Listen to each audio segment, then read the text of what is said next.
Ida for cutting off a longtime friend because she ate my husband's olives? Bear with me. This is a long read. My husband Mitchell and I have this group of friends we hang out with. The group predates my relationship with Mitchell, forming the backbone of my social life in those formative years. There are 6 of them excluding us 5 males and 1 female, our ages all clustering in the mid-20s. Among them are Dalton, Jack, Lucas, Cole, Derek, and Ari, the sole other woman in the mix. Some are siblings, which adds a familial warmth to the dynamic, and all share a bond that is difficult to explain to outsiders. It's a comfortable closeness born from time and shared experiences. I first met Dalton and Jack about 8 years ago when we worked together at a fast food joint in the small town we called home. Those days were simple, mundane, and predictable, but they introduced me to these two, who would change the course of my social life. They invited me to hang out one night after work, and from there, the friendships blossomed. Nights turned into weeks, weeks into months, and before long, we were a tightly knit group. This was my chosen family, a patchwork of personalities that somehow clicked perfectly. When I started dating Mitchell, he slid into the group effortlessly. They welcomed him with open arms, and he, with his laid-back charm and sharp wit, became one of us. It wasn't just his adaptability, it was his ability to amplify the energy of the group, his knack for fitting into the intricate web of inside jokes and unspoken understandings. The group felt complete with him, like the final piece of a puzzle slipping into place. Despite the ebb and flow of life, with work, relationships, and responsibilities pulling us in different directions, we managed to maintain the connections. Sometimes months would pass without seeing each other, but our text group kept the thread of friendship alive. The occasional hangouts became markers of continuity in an ever-changing world. It was a comfort to know that, no matter what, these people would always be there. A few months ago, Derek, the oldest and arguably the unofficial leader of the group, invited us over for a Dungeons and Dragons campaign. What began as a nostalgic experiment soon turned into a regular fixture in our lives. Every week, we gathered around a table scattered with dice, character sheets, and snacks, escaping into fantastical realms where we could be heroes, villains, or anything in between. It was a creative outlet and an excuse to stay connected in a way that felt organic and fun. For Ari and me, the only 2 women in the group, the game nights became more than just a shared hobby. After each session, while the others lingered in their own conversations or began packing up, we would sneak off to chat. These moments were ours, a little oasis of girl talk amidst the testosterone-heavy atmosphere. We gossiped, vented, and shared things that didn't quite fit into the broader group dynamic. Ari, with her free-spirited demeanor and Wiccan beliefs, often brought a mystical, almost otherworldly quality to our conversations. She spoke about energies, intentions, and the unseen forces that shape our lives. At times, I found her perspectives fascinating. Other times, they felt distant, rooted in a world I couldn't quite grasp. It was during one of these post-game chats that Ari offered to read my tarot cards. I was curious but hesitant. By this point, Mitchell and I were already married, our relationship built on a foundation of trust and mutual respect. But Ari had a way of drawing people in, her calm assurance making even skeptics believe in the possibility of something more. Her offer seemed harmless, a fun diversion, a glimpse into the spiritual lens through which she viewed the world. As the cards were laid out, her demeanor shifted. Her usual confidence wavered, replaced by something I couldn't quite place, an edge of nervousness, perhaps even fear. She hesitated, her fingers hovering over the cards as if they might bite. When she finally spoke, her words were halting, uncertain. She mentioned sad endings and adultery, the words hanging heavy in the air. My heart thudded in my chest, a cold dread washing over me. "Are you sure you want to keep going?" she asked, her voice barely above a whisper. I nodded, though part of me wanted to run. She continued, her tone growing more somber with each revelation. By the end of it, I was left reeling, convinced that my husband, the man I had trusted implicitly for 7 years, was destined to betray me. It felt absurd, ridiculous even, but the conviction in her voice and the gravity of her expression were hard to dismiss. I tried to brush it off. Mitchell and I had always been solid. We communicated well, worked through our issues with civility and understanding. The idea of him cheating felt like an impossibility, a narrative that didn't align with the reality of our lives. And yet, the seeds of doubt had been planted, tiny and insidious, ready to sprout at the slightest provocation. 2 weeks later, we celebrated Jack's birthday with a night of bar hopping. The group, reunited and in high spirits, quickly descended into a blur of laughter, clinking glasses, and shared memories. By the time we reached the third bar, most of us were 3 or 4 drinks deep, the alcohol loosening tongues and inhibitions alike. Mitchell, ever the social butterfly, was at the center of it all, his infectious energy drawing people in. As the night wore on, I found myself at the bar, ordering drinks for the 2 of us. The crowd was thick, the bartenders harried, and the wait seemed interminable. Out of the corner of my eye, I noticed Ari and Mitchell talking, their heads bent close together. She was laughing, her giggles carrying over the din of the bar. It didn't bother me at first, we were all friends, after all. But as the minutes stretched on, an uneasy feeling began to creep in. When I finally returned with our drinks, the laughter stopped abruptly. It was subtle but noticeable, like the air had shifted. I handed Mitchell his vodka tonic, extra olives, his favorite, and excused myself to the bathroom. When I came back, they were laughing again, the sound grating on my nerves in a way I couldn't quite explain. Then, as if in slow motion, I saw Ari reach out, her hand resting lightly on Mitchell's. Her other hand plucked the stick of olives from his glass, and without breaking eye contact, she slid them into her mouth, one by one. The sight ignited something primal in me, a flash of jealousy I wasn't accustomed to feeling. Normally, I was confident in our relationship, secure in the knowledge that Mitchell and I were a team. But the combination of alcohol and Ari's brazen gesture left me simmering with unspoken anger. I told Mitchell I wasn't feeling well and suggested we head home. He agreed, though his expression was one of mild confusion. At home, I brought it up, the words tumbling out before I could stop them. I told him how uncomfortable Ari's actions had made me, how his lack of reaction felt like a betrayal. He brushed it off, dismissing my concerns with a casual wave of his hand. "It's not a big deal," he said, his tone light, almost condescending. But to me, it was. It felt like the first crack in the armor of our relationship, a tiny fissure that threatened to widen with every passing moment. The next day, still reeling, I confided in my sister Jamie. She listened intently, her expression growing more serious as I recounted the events. When I mentioned the tarot reading, her brows furrowed. "That doesn't sound like a coincidence," she said, her words heavy with implication. It was the validation I hadn't realized I was seeking, but it also deepened my unease. From that moment on, I found myself scrutinizing every interaction between Ari and Mitchell, replaying moments from the past with a new lens. The way she always seemed to sit next to him during our D&D sessions, the way their characters often veered off on side quests together, the way she always joined him for smoke breaks. It all felt too convenient, too orchestrated. 6 months have passed since that night, and I've cut off contact with the group entirely. Mitchell and I have kept to ourselves, the once strong ties to our friends now frayed and distant.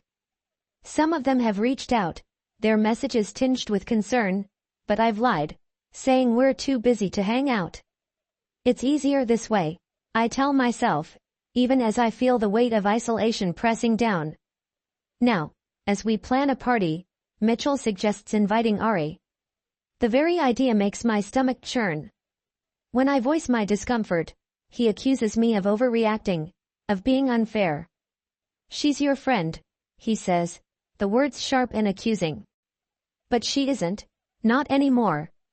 To me, she's become a symbol of everything I fear, the embodiment of my doubts and insecurities. And so, here I am, caught in a web of mistrust and confusion, questioning everything I thought I knew about the people I once called friends. Am I overreacting? Or am I finally seeing the truth for what it is? Ari is Wiccan, and one night, while we were lingering after a Dungeons and Dragons session, she offered to read my tarot cards. It felt like a harmless diversion, a glimpse into her world of mysticism and belief. I had never given much thought to tarot or the spiritual dimensions she often spoke about. To me, it was her quirk, something that made her unique in our group. So, when she suggested focusing on my love life, I smiled, eager to see what the cards would reveal. After all, Mitchell and I had been together for 7 solid years, built on trust and mutual respect. What could the cards possibly show that I didn't already know? As she shuffled the deck with practiced ease, her demeanor shifted. The playful lightness that usually colored our conversations seemed to fade, replaced by a nervous energy. When she laid out the cards, her expression grew serious, her fingers trembling slightly as she turned each one. Ari hesitated, her brow furrowed, and then looked up at me, her voice uncharacteristically uncertain. "Are you sure you want to keep going?" she asked softly. I laughed it off, brushing aside her hesitation as unnecessary drama. "Of course," I said, expecting nothing more than vague platitudes about love and happiness. But as the reading continued, her unease deepened.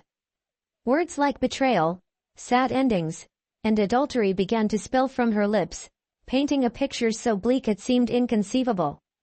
My stomach twisted as she spoke, her voice heavy with caution.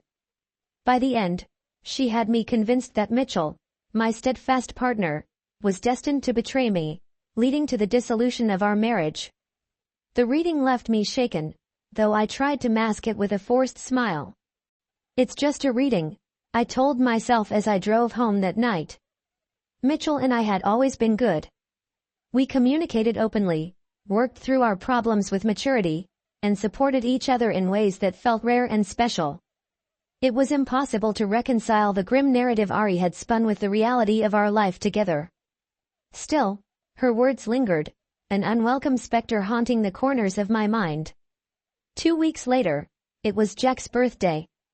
Our group, reunited and buzzing with excitement, planned a night of bar hopping to celebrate.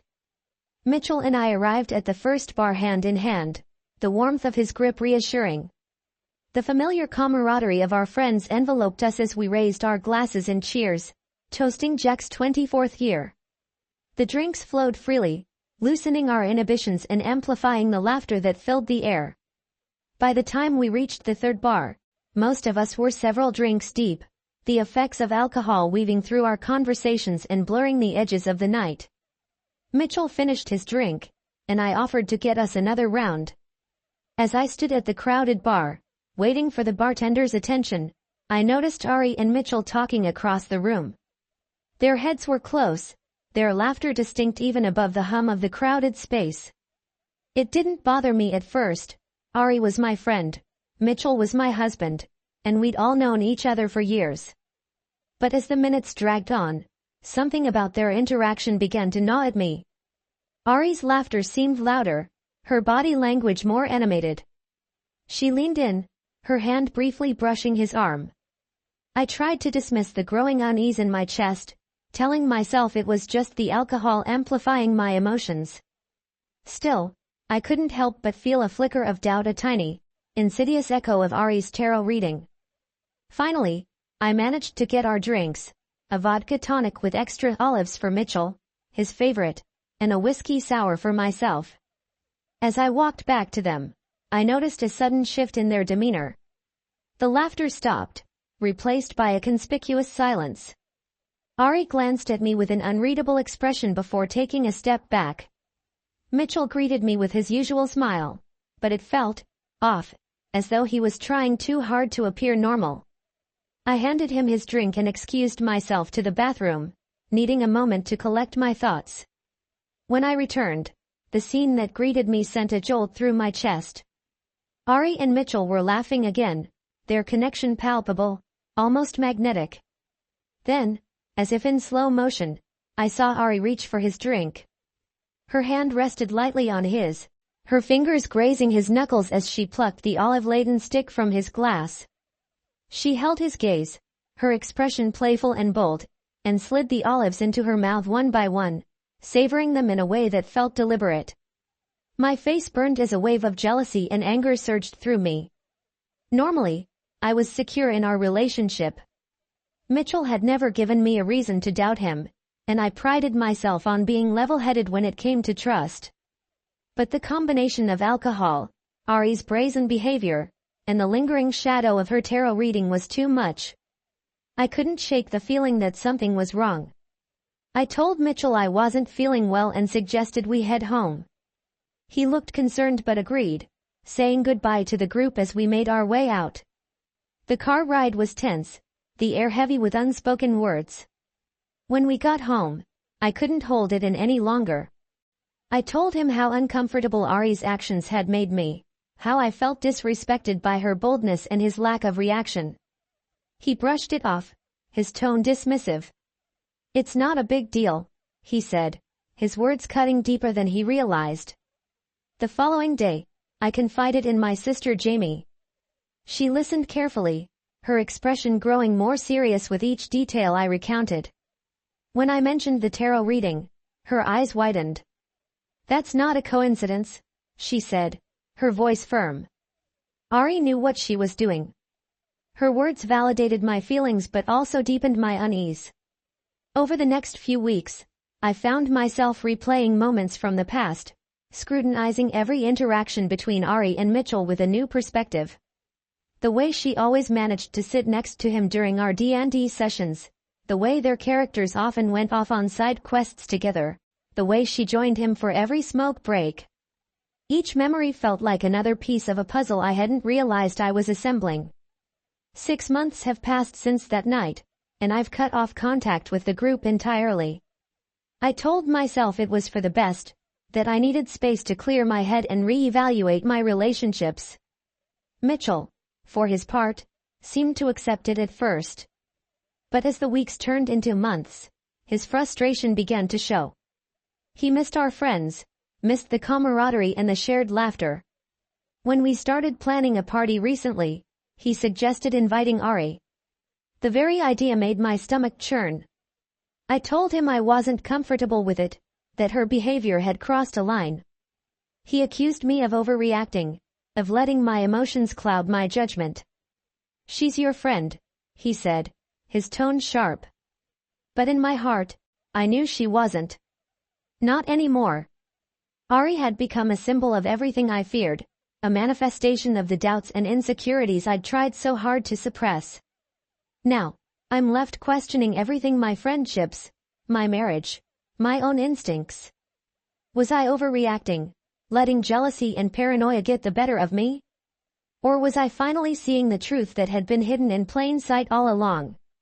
The answers elude me, leaving me trapped in a web of uncertainty, longing for clarity in a world that feels increasingly blurred. I just keep hearing Ari giggling.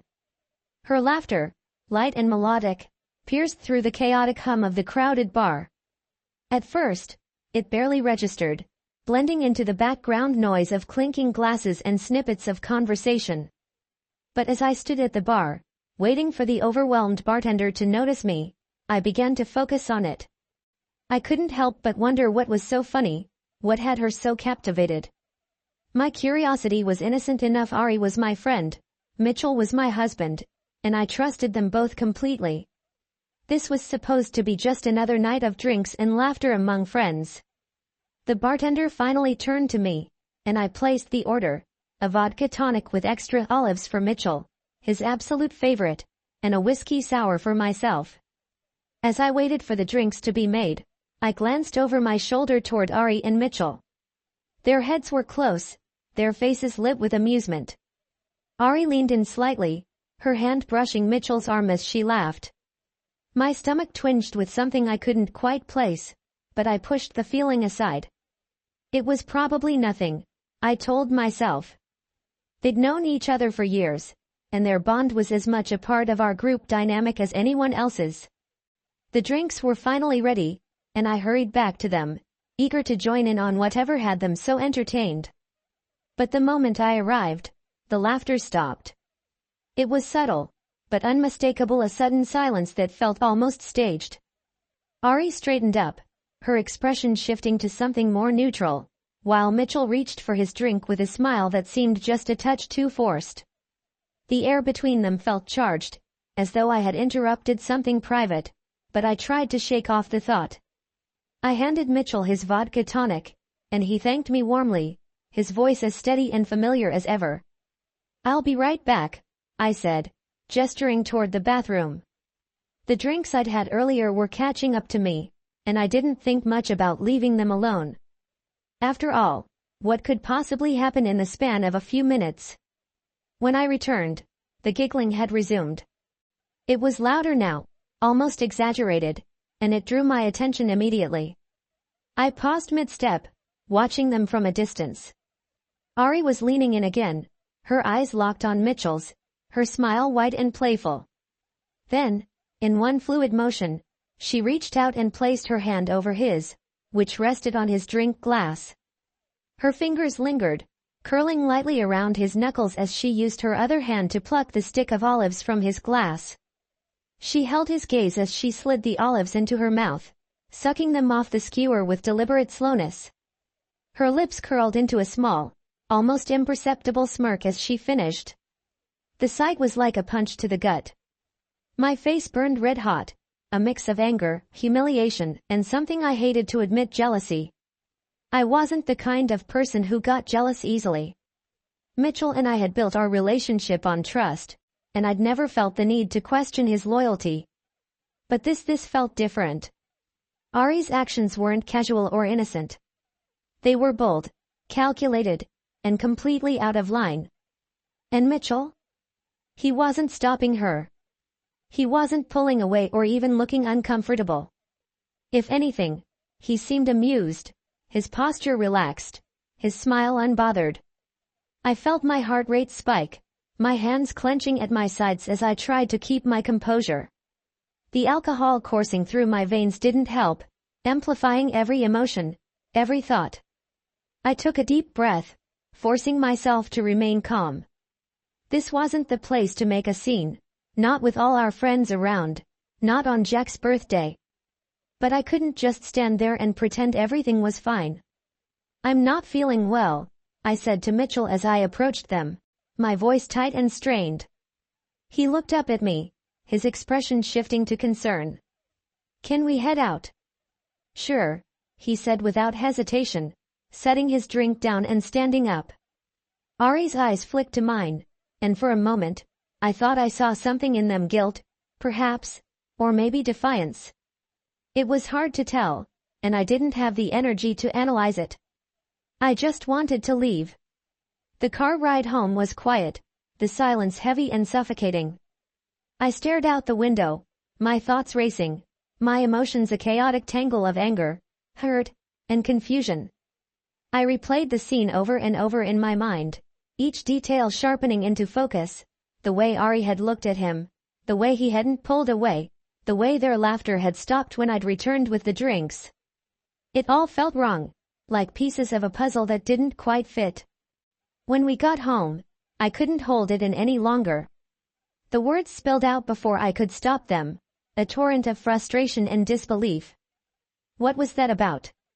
I demanded, my voice shaking. "Why didn't you say anything when she did that?" Mitchell looked genuinely puzzled, his brow furrowing as he tried to process my outburst. "What are you talking about?" he asked, his tone calm, almost dismissive. "She was just joking around. It's not a big deal." "Not a big deal," I repeated, my voice rising. "She put her hand on yours, took the olives out of your drink, and... I mean, did you see the way she was looking at you?" He sighed, running a hand through his hair. "You're reading too much into it. It wasn't like that. But it felt like that. It felt exactly like that." And the fact that he couldn't or wouldn't see it only made me angrier. The conversation spiraled from there, my attempts to make him understand met with deflection and frustration. By the time we went to bed, the tension between us was palpable, a wall of unresolved emotions that neither of us seemed willing to climb. Over the next few days, I couldn't stop thinking about it. I replayed the scene in my head, dissecting every word, every gesture, every glance. I thought about Ari's tarot reading, about the warning she'd given me, and how I'd brushed it off as nonsense. But now, the pieces were starting to align in a way that felt impossible to ignore. Had she seen this coming? Was this what she had been trying to warn me about? I confided in my sister Jamie, hoping for clarity, for some reassurance that I wasn't losing my mind. She listened intently, her expression growing more serious with each detail I shared. When I finished, she let out a long breath, her eyes meeting mine. "That doesn't sound innocent," she said. "And with the tarot reading? I don't know. Maybe there's something there." Her words only deepened my unease. I found myself scrutinizing every interaction between Mitchell and Ari, looking for signs, for clues, for anything that might confirm or dispel the doubts that had taken root in my mind. And the more I thought about it, the more moments I recalled, the way she always managed to sit next to him during our D&D sessions, the way their characters often went off on side quests together, the way she always joined him for smoke breaks. At the time, it had all seemed harmless, but now it felt like a pattern, a series of calculated moves designed to position herself closer to him. I started to pull back from the group, distancing myself from the people I had once considered my second family. I told myself it was temporary, that I just needed some space to clear my head. But as the weeks turned into months, the distance became permanent. I stopped responding to messages, declined invitations, and avoided any interaction with Ari altogether. It was easier this way, I told myself, even as the isolation weighed on me. Mitchell noticed, of course. He missed our friends, missed the camaraderie and the laughter that had once been a staple of our lives. When we started planning a party recently, he suggested inviting Ari. The very idea made my stomach churn. I told him I wasn't comfortable with it, that her behavior had crossed a line. He accused me of overreacting, of letting my emotions cloud my judgment. "She's your friend," he said, his tone sharp and accusing.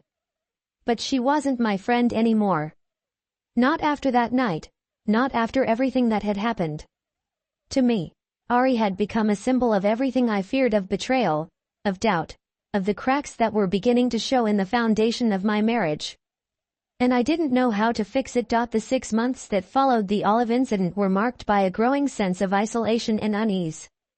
Cutting off communication with the group had been a decision born out of necessity, an attempt to preserve my peace of mind. Yet, the distance I created didn't bring the clarity I hoped for. It only deepened the divide between me and the life I once knew. Mitchell, for his part, seemed frustrated with my choice. He missed the group, the easy camaraderie of game nights, and the shared laughter that had once been such a big part of our lives. At first, he tried to convince me to reconnect, suggesting casual get-togethers or even just replying to their texts. But I always found an excuse: too busy, too tired, too much going on. Eventually, he stopped asking, though the tension between us was impossible to ignore. The party we were planning felt like a test of sorts, a chance to see if we could move forward or if the fractures in our relationship were too deep to mend. When Mitchell suggested inviting Ari, my gut reaction was visceral. Her name alone was enough to ignite a storm of emotions: anger, hurt, doubt. The Olive incident played on an endless loop in my mind, and her brazen behavior, coupled with Mitchell's dismissal of my feelings, had left scars I couldn't ignore. Why would we invite her? I asked, trying to keep my tone neutral. "Because she's your friend," Mitchell replied, his voice laced with frustration. "And honestly, I think this whole thing has been blown way out of proportion. It wasn't a big deal." That familiar refrain, "it wasn't a big deal," stung as much now as it had 6 months ago. I felt my composure slipping, the carefully constructed walls I'd built around my emotions beginning to crumble. "I haven't talked to her since that night," I said quietly. "And she hasn't tried to reach out either." Doesn't that tell you something? Mitchell's expression hardened. It tells me that you're holding on to something that doesn't need to be a problem. You're isolating us from our friends over, what? A misunderstanding? A joke? You're making this bigger than it is. The words cut deep, not because they were entirely untrue, but because they underscored the growing chasm between us. I felt the weight of his disappointment, the unspoken accusation that I was the one tearing us apart. But how could I explain the storm of emotions that Ari's actions had unleashed? How could I make him understand the way her gestures, her laughter, her look had seemed to chip away at the foundation of our relationship? The days leading up to the party were tense, each conversation with Mitchell tinged with an undercurrent of resentment. He didn't bring up Ari again, but the silence surrounding her was almost worse. It felt like a shadow looming over us, a reminder of everything we weren't saying. When the day of the party arrived, I found myself going through the motions, smiling at guests, refilling drinks, and pretending that everything was fine. But the truth was, I felt like an outsider in my own life. Mitchell seemed at ease, laughing with friends, his frustrations temporarily forgotten. But for me, the weight of the past 6 months was inescapable. As the evening wore on, I caught snippets of conversations, mentions of Ari's absence, and casual questions about why she wasn't there. Mitchell shrugged them off with vague answers, his demeanor unbothered. But each mention felt like a jab, a reminder that my decision to distance myself had ripple effects I couldn't control. Late into the night, as the party began to wind down, I found myself alone in the kitchen, the hum of conversation fading into the background. I stared at the sink, the cold light of the overhead bulb casting long shadows, and felt an overwhelming sense of exhaustion. This wasn't just about Ari or the olive incident or even the tarot reading. It was about the slow unraveling of trust, the subtle ways doubt had seeped into the cracks of my marriage, poisoning something I had once believed unshakable. Mitchell found me there, his expression softening as he approached. "You okay?" he asked, his voice low. I nodded, though the tears threatening to spill told a different story. "Just tired," I murmured, avoiding his gaze. He sighed, stepping closer, his hand resting lightly on my shoulder. "Look," he began, his tone conciliatory. "I know things have been weird lately. And I know you're upset about Ari. But I don't think cutting off our friends is the solution. They're a big part of our lives, and it feels like you are letting one misunderstanding ruin everything." His words hung in the air, heavy with implication. I wanted to tell him that it wasn't just one misunderstanding, that it was 1,000 little things that had chipped away at my confidence, my sense of security. But the words wouldn't come. Instead, I found myself retreating into silence, too tired to argue, too weary to explain. The weeks that followed the party were marked by a fragile truce. Mitchell stopped pushing me to reconnect with the group, and I avoided bringing up Ari. But the distance between us remained, a quiet but persistent reminder that something fundamental had shifted. I tried to focus on the good moments, the laughter we shared, the quiet nights at home, but the doubts lingered, an ever-present undercurrent that I couldn't shake. It wasn't until months later, during a routine night of scrolling through my phone, that I stumbled upon a photo of the group from a few years ago. We were all laughing, our faces lit with the kind of unguarded joy that felt foreign now. I stared at the image, my heart aching with a mix of nostalgia and regret. What had happened to us? To me? To the life we had built? In that moment, I realized that the olive incident, the tarot reading, even Ari's actions, they weren't the root of the problem. They were symptoms of something deeper, a breakdown in communication and trust that had been building long before that fateful night at the bar. If I wanted to save my marriage, if I wanted to find peace, I needed to address the real issues, to confront the fears and insecurities that had taken hold. The road to healing wouldn't be easy. It would require honesty, vulnerability, and a willingness to face the uncomfortable truths I had been avoiding. But for the first time in months, I felt a glimmer of hope. This wasn't the end of the story, it was the beginning of a new chapter, one where I could reclaim my sense of self and rebuild the connections that mattered most. And so, with a deep breath and a renewed sense of determination, I put down my phone and turned to Mitchell, ready to start the conversation that would shape the future of our lives together.